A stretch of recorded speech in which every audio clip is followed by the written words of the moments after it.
and achieving more, telling it just like it is. Most of all, keeping it real. Are you ready for real talk?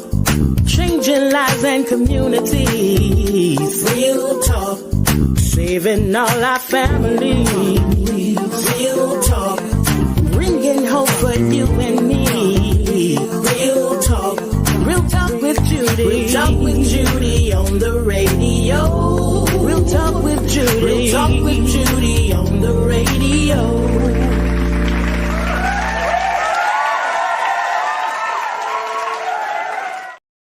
Well, hello and welcome to the Real Talk with Judy live radio podcast. I am Dr. Judy, the host of this great informative podcast. I want to thank you so much for joining me for this on this beautiful Tuesday. It is beautiful here in Tallahassee. It's hot. That's right. It is hot. It is hot. Very hot. Very hot. I was driving and I thought about it and I said, man, it's this hot. I need to be in the Bahamas or somewhere. I need to be on a cruise. Family, y'all get that? I need to be on a cruise. It's time for a cruise. But I want to thank you so very much for tuning in. As always, I count it an honor and a privilege because you do not have to show up time after time. But if you would, go ahead and do me a favor. Go ahead and share this broadcast. It is going to be very informative. Matter of fact, I am super elated to have the shaman on today. And I really want you all to listen to his heart and hear his vision, hear his voice. He's a young man. He's a young man. And I thought that was, we're going to get into that. But y'all know I always have to honor my parents. They are no longer here physically with us, but they are forever in our heart. That's my mom, my mother, Dr. Irma Hunter Wesley, and my dad, Sylvester Wesley Sr. Rest in peace, parents, but we are thankful to them. My niece, Kiara, who was one of the primary caregivers for my mom, her birthday is August 13th, and she is having a hard time. Y'all can imagine. She cared for my mom for so many years, and this is her first birthday without her, and when all of us had our first birthdays, it was a hard thing. So y'all keep my niece in prayer. Her birthday is August the 13th. We'll give her a big shout out, and I eat a piece of cake for her. Y'all know I like to do that, right? And thank God for my husband, Lieutenant Gerald Mandrell. I am honored beyond measures to have my sister Cindy Holden in Scotland. She is in Scotland producing this show today. Wow. Man, she's in Scotland. So my show is international. Wow. Yeah. But she's in Scotland producing this show. Priscilla, my magnificent marketing director, had to tend to some important personal business. But y'all, she's helping her right along. Ain't that something when you have people who that committed? She's riding in the car, but yet she's helping. Priscilla, thank you. And to all of the listeners, thank you all so much. Y'all do me a favor. Go ahead and tag and share. I want everyone who can to hear my special guest today, and I need your help because I have a certain audience, you have a certain audience, he has a certain audience, but I want you all to really go and get people on. So today I continue the talk with the 2026 candidates. And as we get started, I always say this, peradventure, there will be no bashing or talking bad about other candidates. Matter of fact, we don't even talk about them. But if that happened, and y'all, he's running for circuit judge. So if that happened, sir, I'm going to have my police to escort you out of here. I promise you, Pastor, that is not going to happen today. And I'm ready to talk about me. Yeah, that's what I have you on. And so I have with me today, I have the distinct honor and privilege to have with me today my first candidate, Attorney Rashad Green, running to be elected for the circuit judge. Y'all, he's a young man, but he's running for the circuit judge. Attorney Green, welcome to the Real Talk with Judy live radio show. Thank you, Pastor, for having me, and thank you, everybody, for tuning in. Yeah, so we're going to get right into it because I want y'all to hear his vision, his heart, and what he has to say. So, Attorney Green, tell the people a little bit about you. Yeah, so I'm born and raised in Tallahassee, Florida. Oh, were you? Yeah, from Leon County, Tallahassee Memorial Hospital. Um, I am a graduate of Lincoln High School. Oh. I also attended Florida A&M.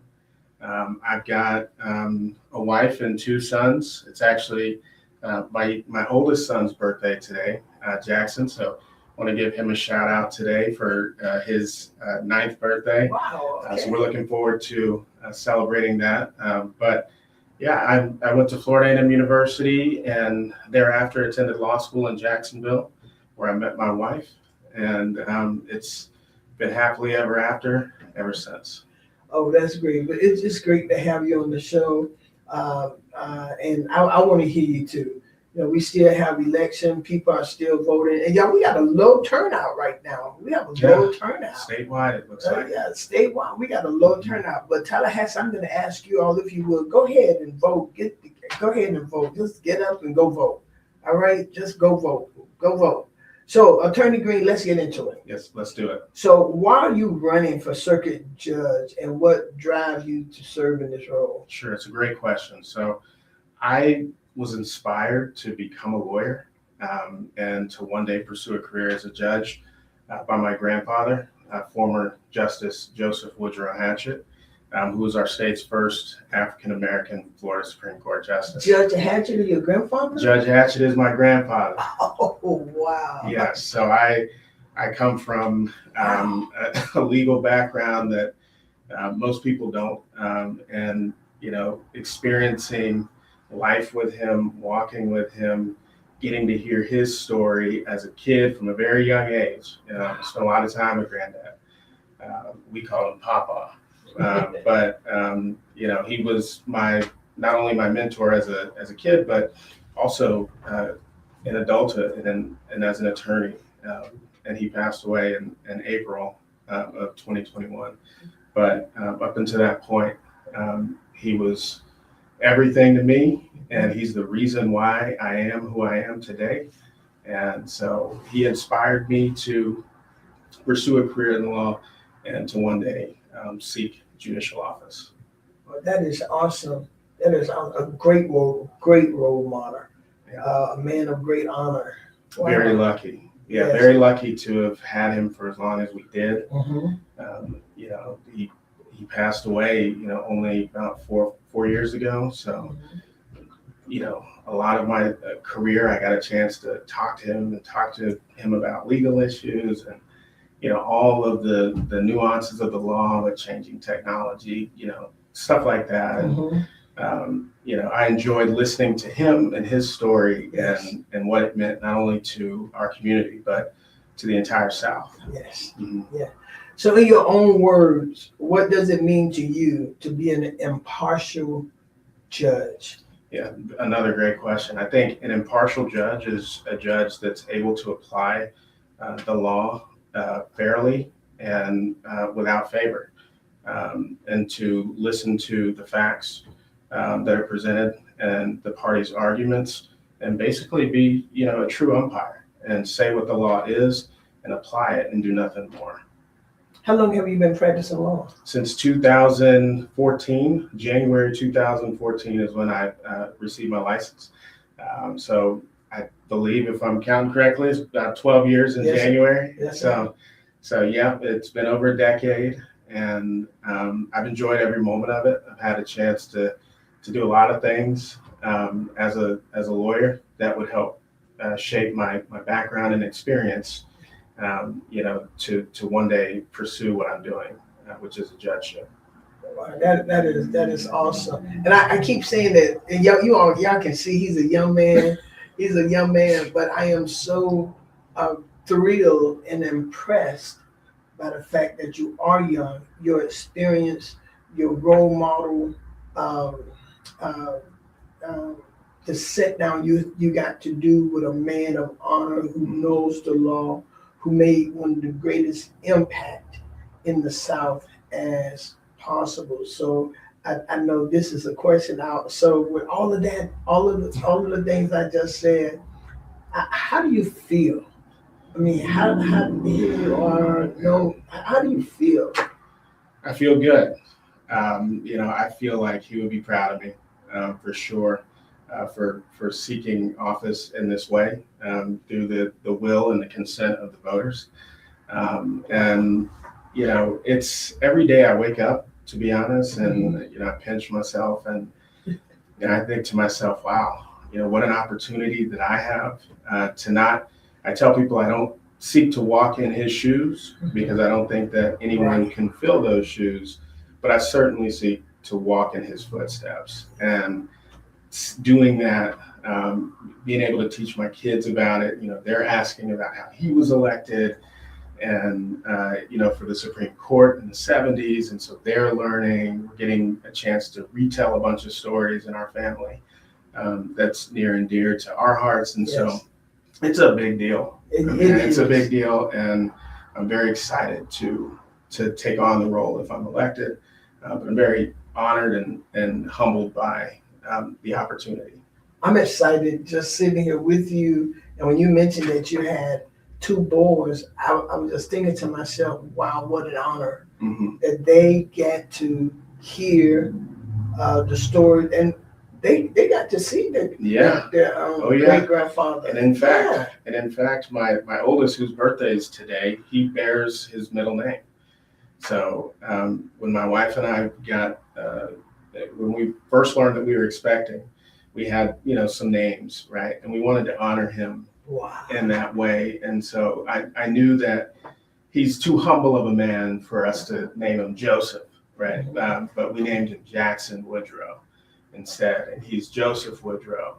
And Judge Hatchett did hold him and knew him, and my oldest son does remember a lot about him. My younger son is only 7, so he doesn't remember too much, but my oldest son does. And I mean, he is. I'm glad I named him Woodrow because he reminds me of him in so many ways. He's a hard worker, and he's a very kind kid, and just has a really big heart. Same with my youngest, but I'm very glad that we were able to do that and that Judge Hatchett did get to see it. And just listening to you, I can feel how passionate you were, what passion and compassion for following the law that you will bring to that bench. Yes, ma'am. I can feel it. It's like I'm saying to myself, and this is honestly my first time really meeting you to sit down and talk with you. Yes, I haven't ma'am. had that honor yet, but now I get it. Amongst all these thousands of folks, y'all, we all getting this together with Attorney Green. Okay, what principles guide how you decide cases? Yeah, so I think it's a lot of the same thing. Making sure that you're only considering the parties' arguments, the facts, the law, and any applicable precedent from higher courts that may apply. And remembering to always act with impartiality, fairness, with a sense of equal justice for everybody that comes before you. And one of the things that I learned not only from my grandfather, because I also clerked for a very well-known judge, is that always applying the law without fear or favor, right, is really, the duty of any judge. And that's the role of judges, to be independent and above, right, not only things that go on in the community, but in the cases, and to flesh out the issues and to apply the law fairly, and no matter what the outcome is. I look at judges, Attorney Green, and that is a hard job. For me looking in, that's a hard job. A lot of responsibility. A lot of responsibility, and you have to hear, and then you have to make a decision, and I'm sure there's a lot of prayer. There's a lot of prayer goes on with these judges. So they can make sure that what they're doing is fair and equal. And That's right. I'm sure sometimes, sometimes their heart. That's right. Even with you being an attorney, I'm sure that there's some cases you probably feel your heart, I got to do this. Yeah, and that is a struggle, right? Because no matter how you feel personal, about a case, you're the judge. You have to apply the law no matter how you feel. And that's why it's such a big responsibility. Mhm. And I'm glad that I had the mentors that I do, not only, Judge Hatchett, but I clerked for U.S. Court of Appeals Judge Charles Wilson, an outstanding man of honor and integrity, and also had the opportunity to intern in law school with the Honorable Monty C. Richardson, just another outstanding, honorable man. And so, yeah, I mean, these decisions are tough, but that's the role of the judge, is to make tough decisions and to, always apply the law fairly and impartially. So you keep talking about your outstanding mentors and the things that you go through. What background or case experience has best prepared you for making decisions from the bench? Sure. Yeah. So I started my career clerking with Judge Wilson on the U.S. Court of Appeals. So I started my legal career literally working alongside a federal judge. And so I got to talk to him, about the judicial decision-making process on a daily basis. And then from there, I served as an assistant state attorney, where I tried several jury and bench trials to verdict.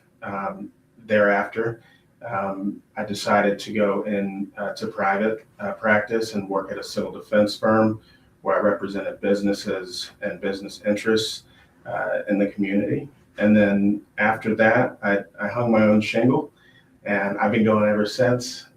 My practice is focused in criminal defense, which is really about protecting the rights of the accused.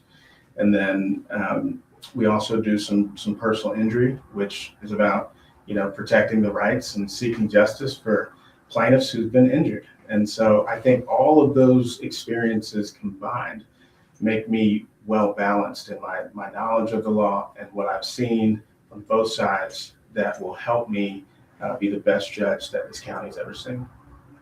Wow, I felt that too, man. Best judge that this county has ever seen in circuit, and we need it in these days. We need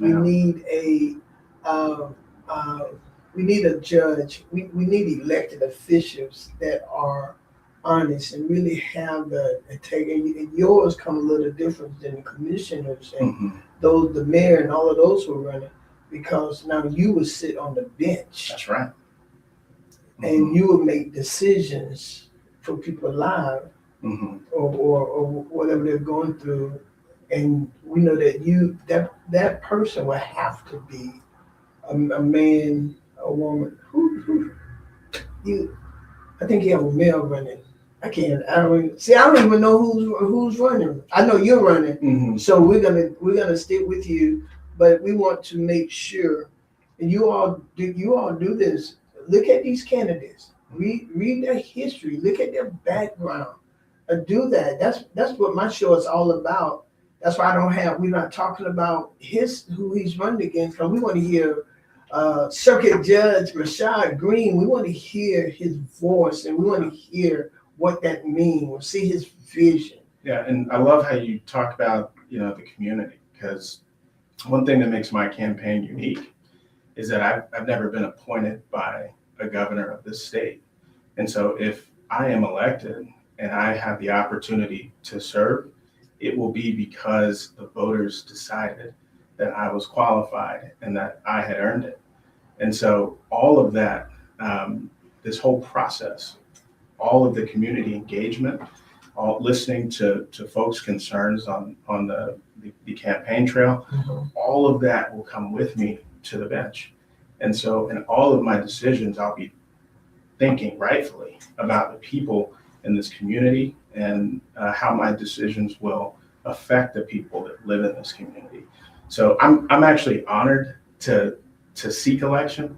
I love the democratic process, and I think it's important for voters to get a say in who stands in judgment of them. And so, God willing, I'll be successful, but I'm very happy that, this race has given voters the power to decide. And those of you who are listening, let's take advantage of it. You have an opportunity right now. We have until the 18th, I think, in the primary. That's right. We have until the early voting. That's right. Until August 18th. So early voting ends on the 16th. And then we do the primary the 18th. And then the 18th is election day, and that's the last day. Come on, y'all. Today is August the 11th. And the primary ends on the 16th.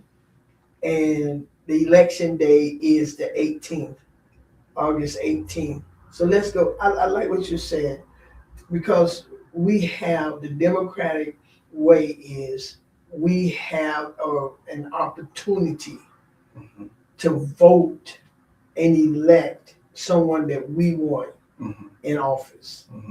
And that will be our decision. That's right. And so, sisters and brothers, let's put Rashad Green in there. How about that? I'm just meeting him. But I like the fact that he's a young man. I like his experience. I like and anybody, just go read. What can they find? That's a great question. I mean, I'm not finna end. I got some more questions for you. But this is a good segue for that. If you want to learn more about my campaign, we have a Facebook website that's kind of documented where we've been and what we've been doing. But you can learn more about me at green2026.com. That's my web. Yeah, it's very easy, and that's why we decided on that, green2026.com. You can learn more information about me, my family, my background, my experience, all the things that I've done to date. And I hope that you do that, because I do think you'll like what you read. Okay, yeah. So what are the biggest challenges facing your courthouse today, or facing our courthouse today? Yeah, so I think a lot of lawyers would have, would say different things. But for me, I think it's making sure we have equal access to justice, making sure those in our inner city and urban communities, as well as our rural communities, have the same access to justice and to our courts. And so that's something that's kind of near and dear to me, making sure that people know where to go and what legal organizations and legal aid organizations offer services that can help them through the litigation process. Encouraging lawyers to do more pro bono work in the community, which is cases that they would take on for no fee at all. Okay. And really finding ways to reach folks that are underserved, and to open our doors in our courthouse in that way. And also transparency.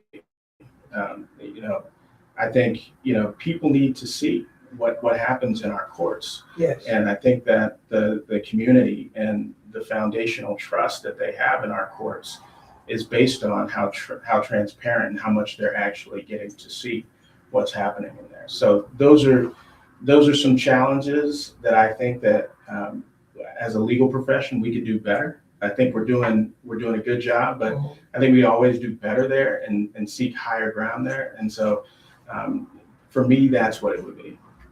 And are you I'm trying to remember now, Circuit Judge District 2? So I'm Circuit Judge Group 13. Oh, okay. And what that simply means is that I'm running for the 13th seat. And so that's what it's kind of weird. They call it group, but it really just stands for seat. And the circuit encompasses 6 counties: Leon, Gadsden, Wakulla, Jefferson, Liberty, and Franklin. Okay. Yeah, so it's a really big geographical circuit. Yes. And so so I'm running for Circuit Judge Group 13. Okay. But that won't be on the ballot, right? Wouldn't No, just be circuit, your name and Circuit Judge? Yeah. I've gotten my sample ballot, and it's just going to have my name on it. It won't say what seat. Okay. Okay. So that way they won't be confused. Right. Going, what seat is you running for? What district? I've had so many people to call me. I think we finally got ours yesterday. Haven't looked at it yet. I am still praying, y'all. I haven't voted yet. So for those of you, that's why I like people to come on. I love to hear people vision. I love to sit down and talk about people. I mean, I want to hear what you're gonna do. I mean, what your plans are. Right.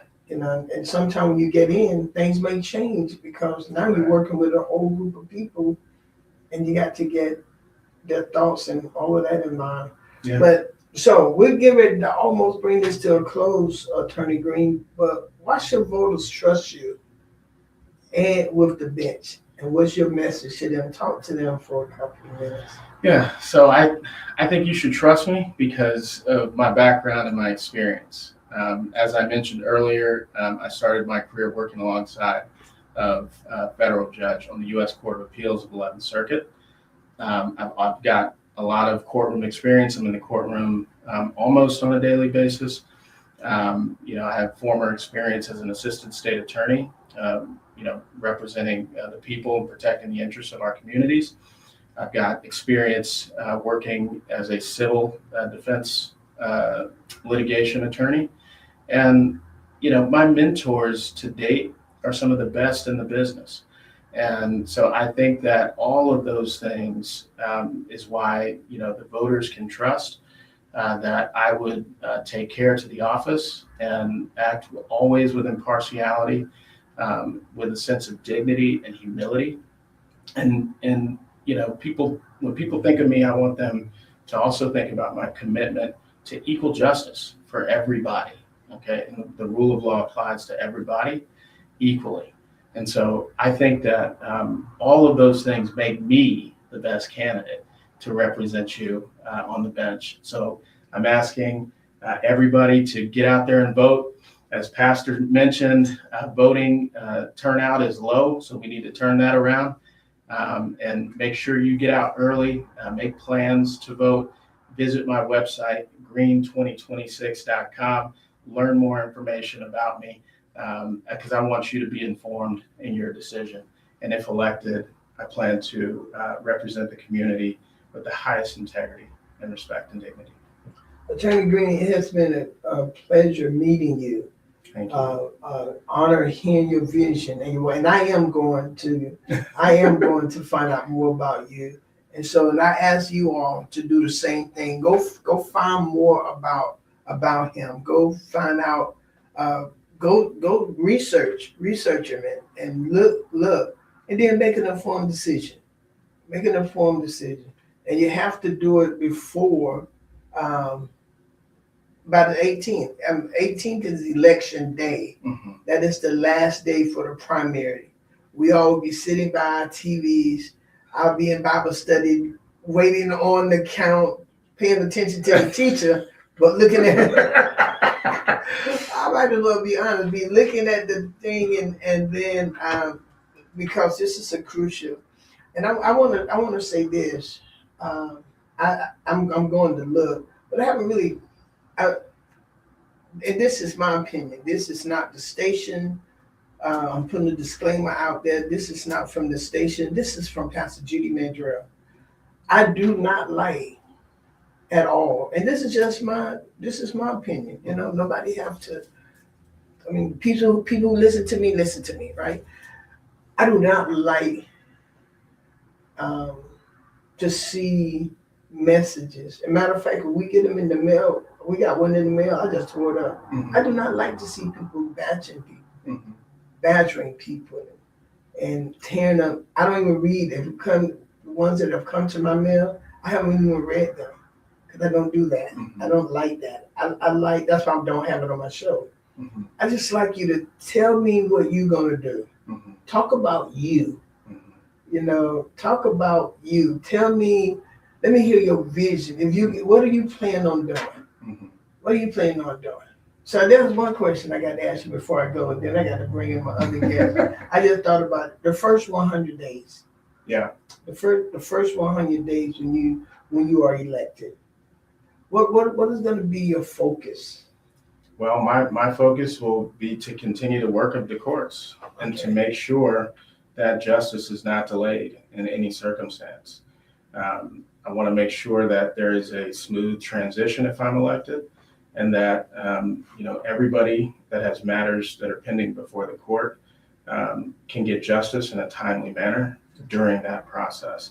And so that's what I'm focused on, is the work of the court and the role of being a judge, which is being impartial and fair in all that I do. So that's going to be my focus, and I'm looking forward to it. Again, thank you so very much, sir, for being a guest on the Real Talk with Judy Live Radio show. And hopefully I'll get to sit down with you again before August 18th. I'm going to vote before August 18th. I'm gonna do that. Usually my husband and I vote the very first day, but we were out of town. Right. But we're gonna vote. We're gonna vote when he's off and I'm off. We're probably gonna go vote tomorrow. Well, I got 2 more guests. I might wait till after my guests. We'll see. But I'm going to vote, and I want to ask y'all to come vote. Miss Attorney Green, thank you so very much. You all, thank you all so very much. I do have another guest, and so I'm gonna take a short break as we make this transition. And Detroit, when I say transition, I ain't talking about dying, boy. I'm talking about just going from bringing in another, that boy is crazy, bringing in another guest. Again, Attorney Green, thank you so very much. Thank you, God Pastor. bless you as God you bless continue you. to run. Thank you. And we're still live. We're still live. We're going to make a transition. Okay. So we're still live. So don't say nothing. Okay. Don't say anything because we still live. Yeah, I see this young man right here. Yeah, vote for him. Yeah, vote for him. I can say that. And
I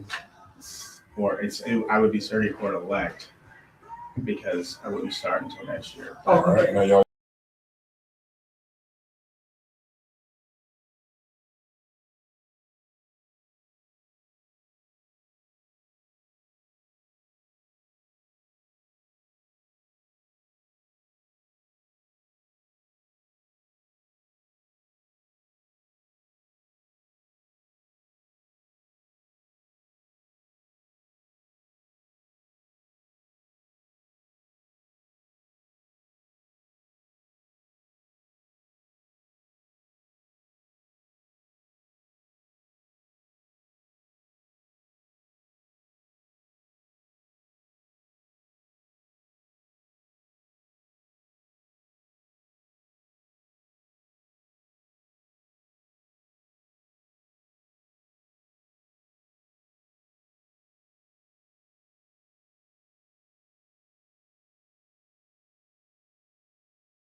To speak with, and I'm gonna say this. So we met, and I usually do about 30 minutes or an hour. Tiffany and I talk for about 2-3 hours. Yeah, about 2.5 About hours. 2.5 hours. Yes. About 2.5 hours. I enjoyed so much. Oh, I mean, introduce. I'm sorry, got caught up like I'm starting back from where we left off. Exactly. Right? So my next guest is Army veteran Tiffany Hill. That's Tiffany with one F. That's Tiffany with one F. Tiffany Hill, and she's running for City Commission seat 5. Ms. Hill, welcome to the Real Talk with Judy live radio show. Yes, thank you so much for having me here today. I really appreciate this opportunity. And I'm so glad that you're here. One of the things I feel like I'm privileged to have you on. Tiffany and I, as I stated earlier, a few moments ago, we met and we talked we talked 2.5 hours or more. Yes. But I really got to know her, and that's what I wanted, and that's why I like to have the meetings, so I can get to know the candidates who's running. And I really did get to know Tiffany. I think she's an amazing person. She's an amazing woman, and I think we'll be friends for forever. Yes. We'll be friends forever. Tim and I have one girl. She's an Army veteran, so I'm gonna really give her this because I got a police officer. But my rule is, and you already know that because we talked a lot about this. Because there's one point I want you to talk about that really impressed me. But I asked that question down the road. But very important rule: there'll be no bashing or calling out other candidates' name. I know you don't do that. If that and that's why I want. There's a point she made when I mentioned something. And I was like, wow, that was, and you know what I'm talking about, don't you? Yeah. So if that happened, though, you will be asked to leave the studio while we are live on air by my studio police, and this is going to go viral, and I'm going to make a lot of money because millions of people are going to watch it. I know that's not going to happen. So let's get started, Ms. Hill. Okay. Give the listener, viewing audience a little brief synopsis about you. Yes, thank you so much again, Dr. Judy. I really appreciate you having me here today. I am Tiffany Hill with one F, retired Army veteran, a combat veteran. I served in the Gulf War. Yes, I served in the Gulf War as a combat medic. Twice. Well, I served 3 campaigns while I was there. So my unit was basically one of the first that crossed into Iraq when everything kicked off. So we were there when they announced that we were definitely doing Desert Storm. So, yes. Thank you for serving. Oh, thank you for acknowledging it. I appreciate it. So I am actually a owner of Still and Grace Women's Veteran Magazine, which is an online edition. And I am from Tallahassee, born and raised. Sorry, got a little caught up there. Born and raised in Tallahassee, born on one of the highest of 7 hills at Tallahassee, Florida A&M Hospital. And I am the daughter of a longtime community activist / advocate, Mr. Oliver Hill Sr. Yes. Well, as I stated, I am glad to have you on the show so that people can hear you as well. And we know that you're a candidate for seat 5, City Commission seat 5. Seat 5. There are 2 other qualified candidates seeking City Commission seat 5 in Tallahassee. Yes. Why are you running for that seat? Well, the main reason what intrigued me into getting into the race, running, was the decision that was being made by the Capital City Country Club. And there are enslaved graves there. And my family, we own a cemetery, Okay. Family owned and operated. And so I know how it feels to have ancestors possible ancestors there and not really knowing if they are yours, and wanted to be able to be the voice for those people. So on our cemetery, we do have unmarked graves, but we did have the ground scan. So we know that there are family members there. So I wanted to be able to get into office so that I can really relate to those that are frustrated about the decisions that are being made here in Tallahassee that really don't make the residents feel like they were a part of the process. And so I got on live and I, just kind of spoke my truth and how I felt. And then I started getting people asking me, are you going to run? Are you going to run? And I was like, when I had a conversation with my dad, because that's my hero. And so I was like, do you think I should do this? Like, part of me, is saying yes. My soul, my spirit is saying yes. And he was like, you can do it. You can do it. And so I wanted to get in because I wanted people to start trusting our city officials again. And I want to be the one to break that curse. So to me, it's like a constant curse. And I wanted to be able to break that curse and have build up a relationship where people would trust the city officials again. Okay. One of the things when we met, you explained to me, because my thought was and is, so we got 3 strong Black women, Yes, running for the same seat. And you and I talked about that in a little lens, because my thought was, why are we having 3 Black women, strong Black women, capable Black women, running for this one seat? But what you said and your thought about it, I think somebody have asked you before. Well, I know one I heard, I forgot which program it was. They asked how y'all felt about each other. right. And your answer really, I was impressed. Yes. Could you share with the audience what you told me, if you remember? Yes. Let me see if I can hit it right on the nail on the head. So I had gotten questions, same thing, why are you running? And, the whole question of, do I like, is about, because I don't like someone. That liking someone don't have anything to do with someone. It shouldn't have anything to do with someone's reason as to why they would run for office.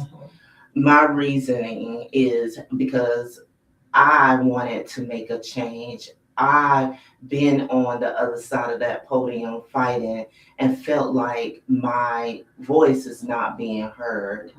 I want to represent those who grew up like me in lower and low income housing and feel like we were being pushed to the side, and that choices and decisions that were made by city officials just did not include us in that process. And what did you say about your opponents to me? Yes, I said, for one thing, we as 3 Black women, we are a historical moment. We have set a historical moment in Tallahassee because there has never been 3 Black women running for office. And we're all from different genres, right?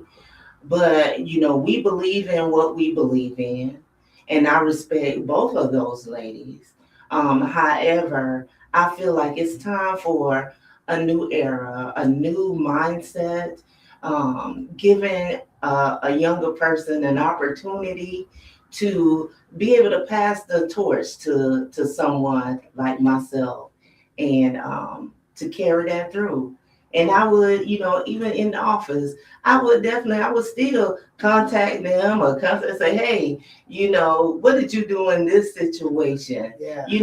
So we may not agree on a lot of things, but I will always say, let's agree to disagree, but we're gonna be respectful. Yeah. Yes, ma'am. Yeah, and when you talked about that, Tiffany, I want you to know that really touched my heart. When you talked about how you respect both of those ladies in their own right, how you talked about that. I mean, I just want y'all to know she gave her two opponents some great accolade sitting in my daycare. My Yes. children were asleep and we sat there, but and I want you to know that I gained a lot of respect for you. Thank you. That moment, because I'm getting to know you now. A lot of people I was sat and talked with, and I had never met before, but I'm getting to hear the heart of some of the people. So I appreciate you coming on my show, number one. Thank you. And number two, I appreciate you sharing your heart with me, and I appreciate the respect that you've given to these other two ladies who's older than you. Because you say you young and they need young blood, young blood.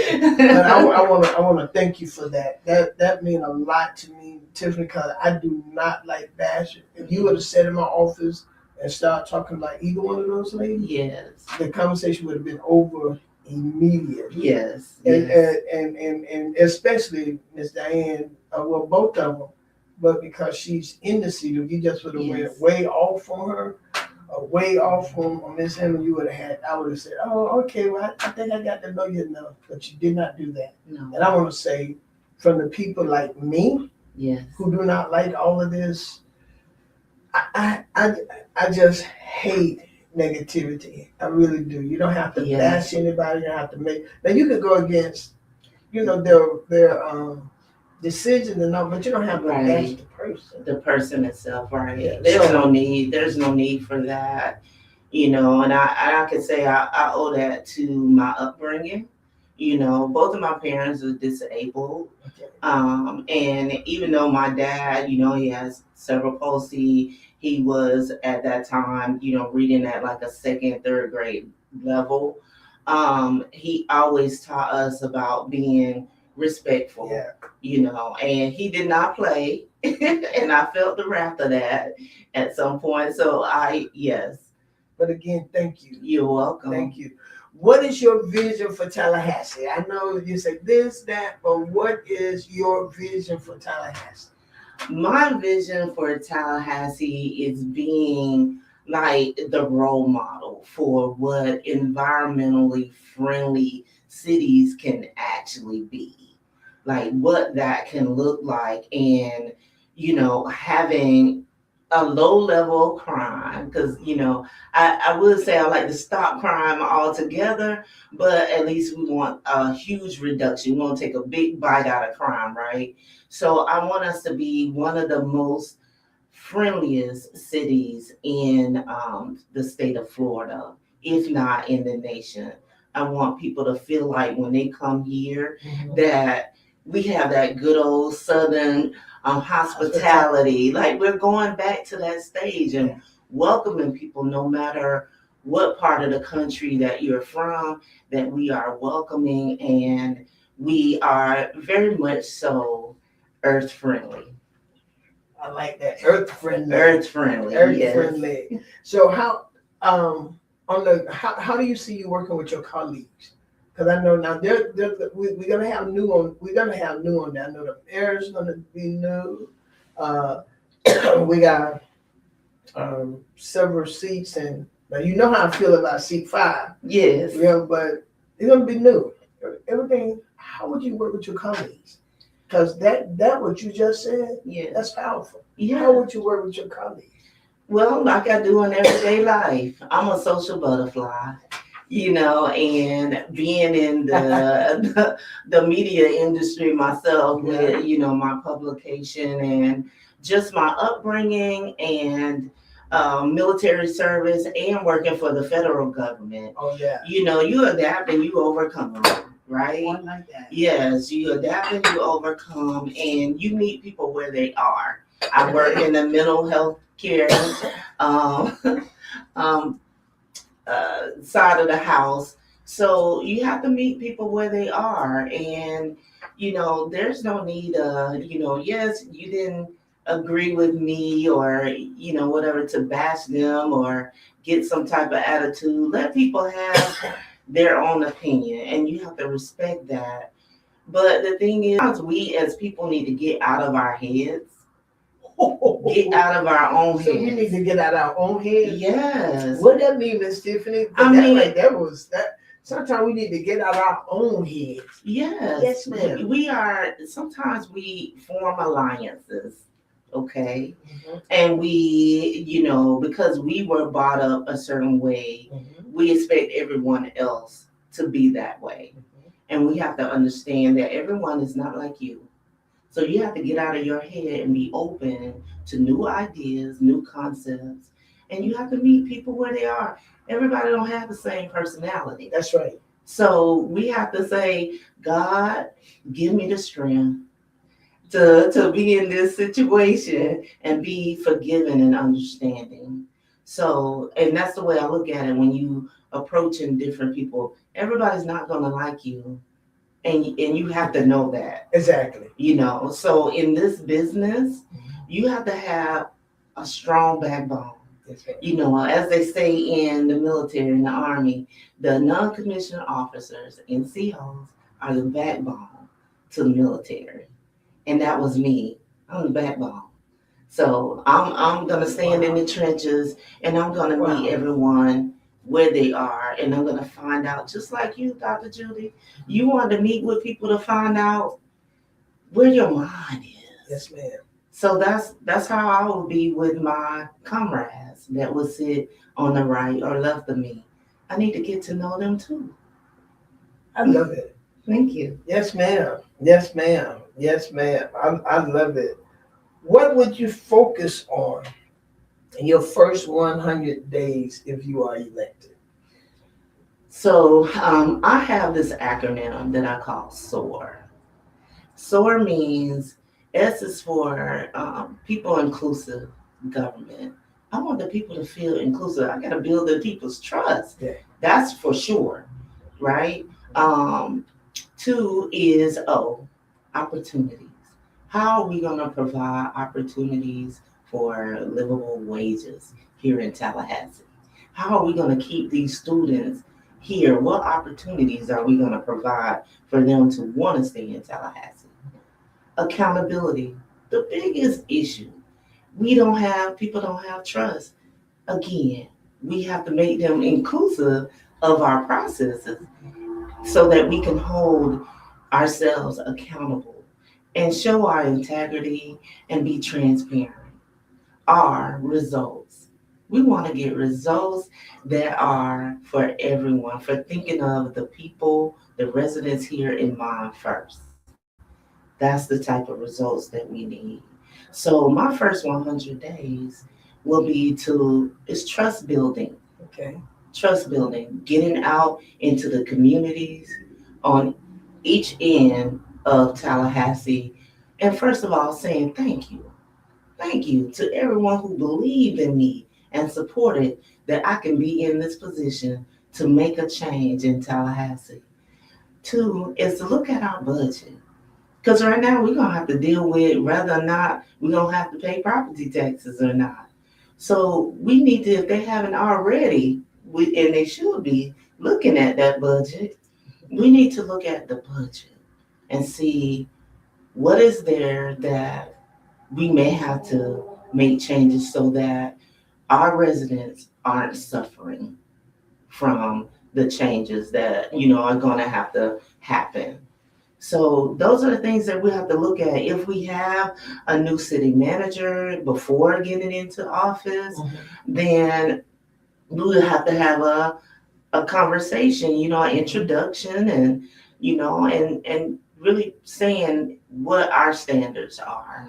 Because it'll be a whole different culture, right? You always have a work culture. So we will have to start out fresh and build that culture up in a way that we can all work together. And if we don't have the city manager in by then we have to sit and talk about what are we looking for? Not just what Tiffany's looking for. It's what we all are looking for as a team, because there's no I in that team. And we have to recognize that and be able to get together and come to a consensus of what type of city manager we're looking for. Tiffany, good question. Good answers. Thank you. Good answers. Because one of the things I believe we all want is that we want the citizens of this city to feel like they belong in this city. Yes. That they are part, that they get to buy in, they get to have input. One of the things I know that, and I like what you said, is that none of y'all will make the decision by yourself. It's going to take a collaboration. And you all are going to have to, the ones who are elected will have to sit and get to know each other. Yes. That's important. Very. And there will be different perspectives. And there will be different whatever. And you are going to get mad with each other. You will be. It's just going to happen with people. But we want people, when you come out of your room and you get on that desk, we want y'all to be respectful. Yes. To each other and to us. Yes. Tiffany, my time is almost up. Yes, so ma'am. Why should, look at those folks Okay. and tell them why should the voters trust you with City Commission seat 5? And what's your message to them as election day approaches? Yeah, so I want people to understand that, no, I may not have been in a city commission seat. I may not have been titled as a mayor, but I want you to know that I have been on the other side of that podium. I have been in low-income housing all my life. So I felt the effects of a lot of decisions that were being made. And I want to make a change. I honestly want to make a change. I've been put in positions in the military and in the working as a federal government employee of tasks that I had no choice but to step in and actually open up a manual to read how to do my job. So I am here to really work for you. You know, there's no doubt about it. I will go to bat for the residents in Tallahassee. I have sat at kitchen tables and dining room tables and living room tables and discussed issues that are going on in Tallahassee that residents are having, and I have went to bat for them. And I'm willing to continue to go to bat for you all. So I ask for your vote. You can go to my website, the letter T, the number 4, tally.com, to look up more information about me and really look at the video that's on there. It could really tell you about my heart and how I am about people from the youngest to the elder. So keep me in mind, and I know I'm new to a lot of you all, but trust me, I am a strong woman, and I got your back. She's a strong woman, Yes. and she got your back. Miss Tiffany, thank you so very much, ma'am, for number one, serving our country Thank you. and being there for us to make sure that we're safe. Thank you for being one of the millions who've done that. We greatly appreciate you, ma'am. Thank And you. also, thank you for being on my show today. Thank you for your heart and your vision. I think you're amazing, Thank you. and I am honored to have met you. So, listen, y'all go vote. Today is August 11th.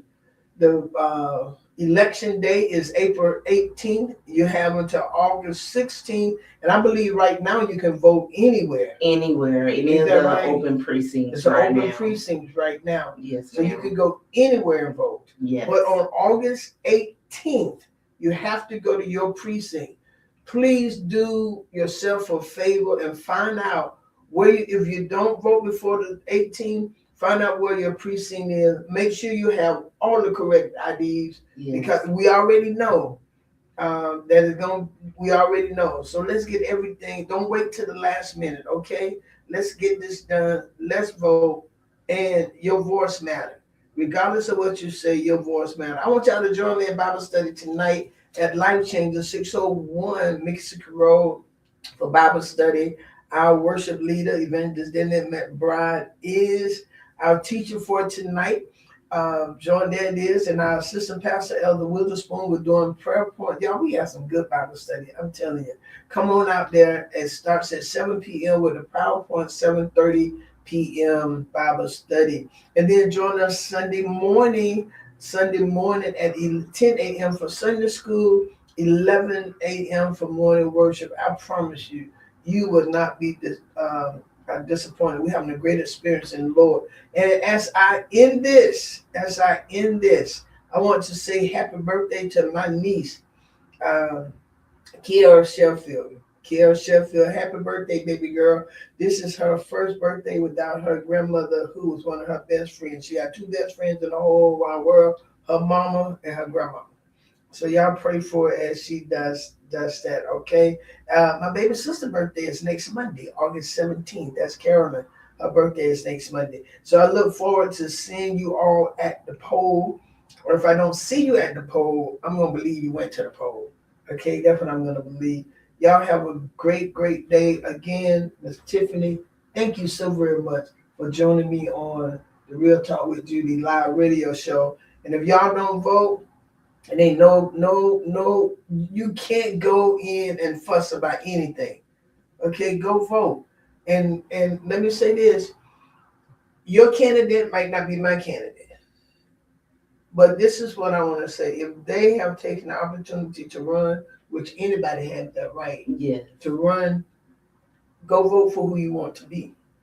You ain't got to fight, you ain't got to dog them out. Just go vote. All right? There's some good people on that ballot. I love y'all. That's Real Talk.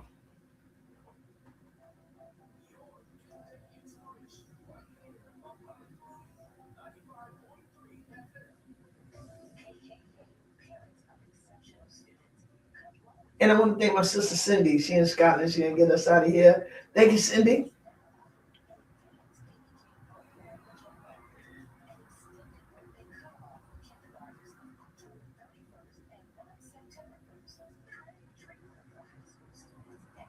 Real talk with Judy. Real talk with Judy on the radio. Real talk with Judy. Real talk with Judy.